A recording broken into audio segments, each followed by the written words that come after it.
Assalamualaikum warahmatullahi wabarakatuh.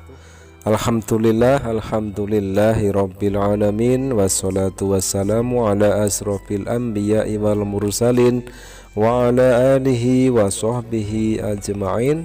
Sahabat fillah dimanapun berada, mudah-mudahan kita selalu di dalam lindungan Allah subhanahu wa ta'ala. Sahabat, sesuai dengan ajaran Yesus di dalam Bible, jelas-jelas Yesus menolak doktrin dosa waris dan penebusan dosa.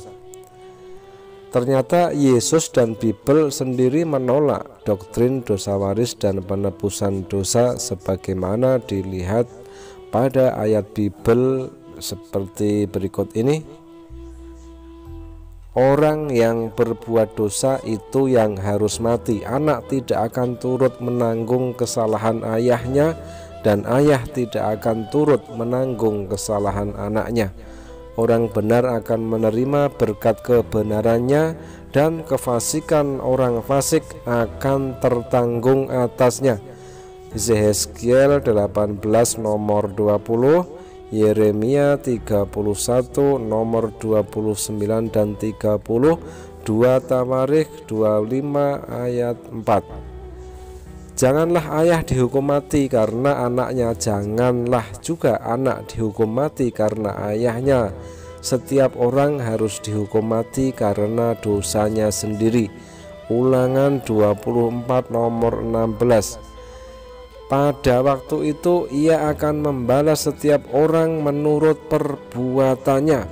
Matius 16 nomor 27. Nah sahabat, sesuai dengan ayat Bible barusan yang kita baca, ada dua kesimpulan yang dapat kita ambil. Yang pertama adalah doktrin dosa waris dan penebusan dosa yang diajarkan oleh Paulus tersebut jauh bertentangan dengan ajaran para nabi, termasuk ajaran Isa alaihissalam. Kedua, sebelum Yesus sampai pada masa Yesus tidak ada ajaran dosa waris dan penebusan dosa. Tetapi setelah Yesus tidak ada, maka muncul ajaran dosa waris dan penebusan dosa yang dibawa oleh Paulus.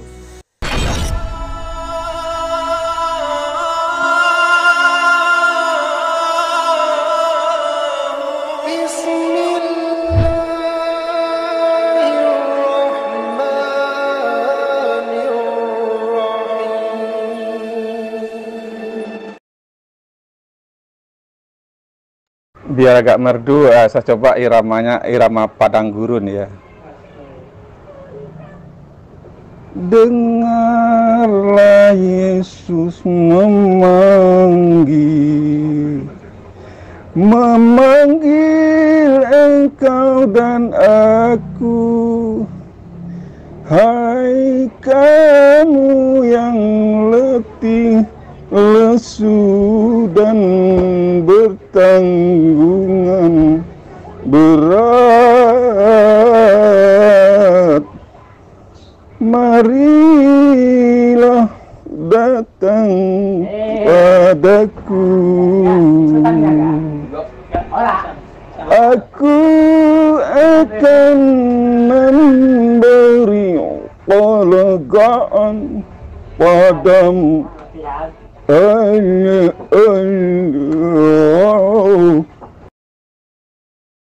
Pak Daud, silakan dibantu kawannya Pak Daud. Ya, ndak usah menghayal halusinasi Pak Daud. Ya, saya katakan bahwa Tuhan Anda gagal sesuai dengan kedatangan misinya. Silakan Anda bantu Pak Yes. Kelihatannya dia sudah mulai linglung itu. Dia tak pernah gagal sebab dia hidup. Dia tak pernah gagal sebab dia Tuhan. Yesus tidak pernah gagal.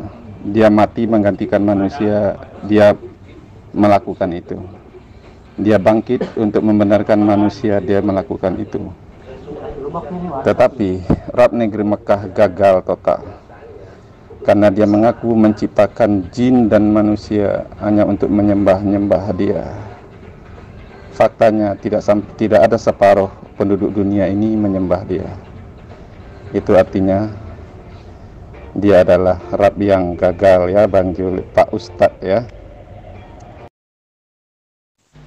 Jangan berhalusinasi. Berbicara mengenai kebenaran, jauhkan halusinasi dulu.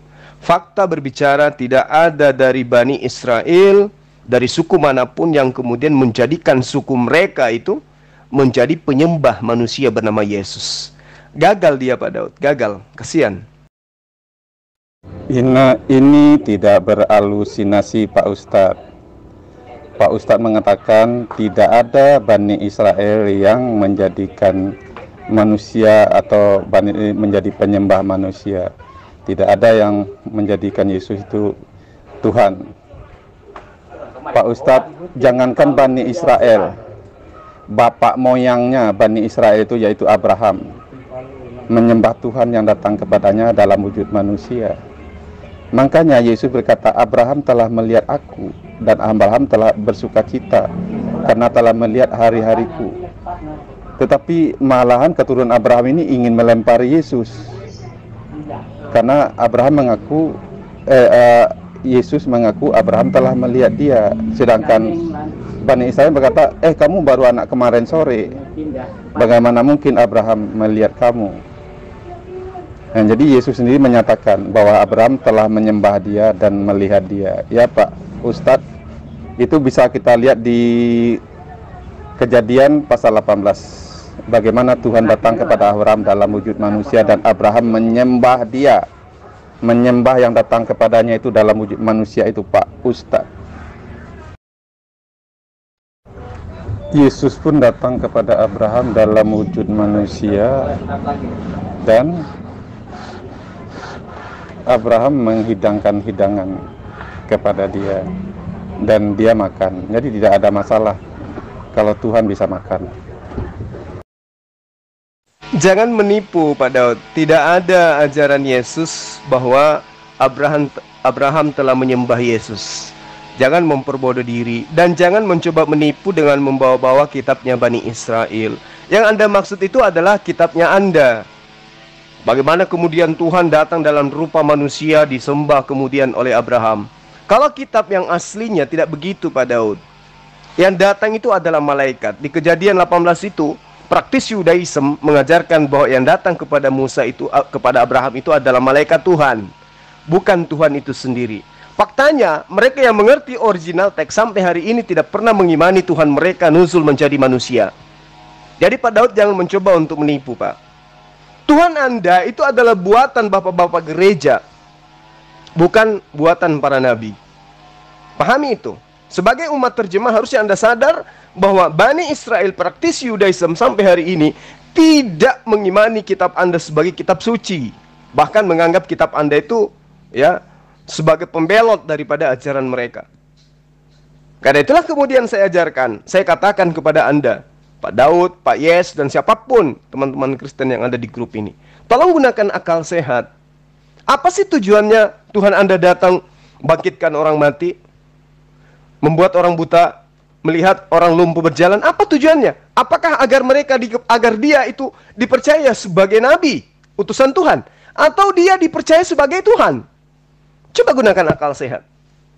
Kalau saya ingin mengajarkan Anda semua di sini, Yesus memperlihatkan mujizat membangkitkan Lazarus agar Bani Israel percaya kalau dia utusan Tuhan, bukan agar Israel percaya kalau dia itu adalah Tuhan itu sendiri.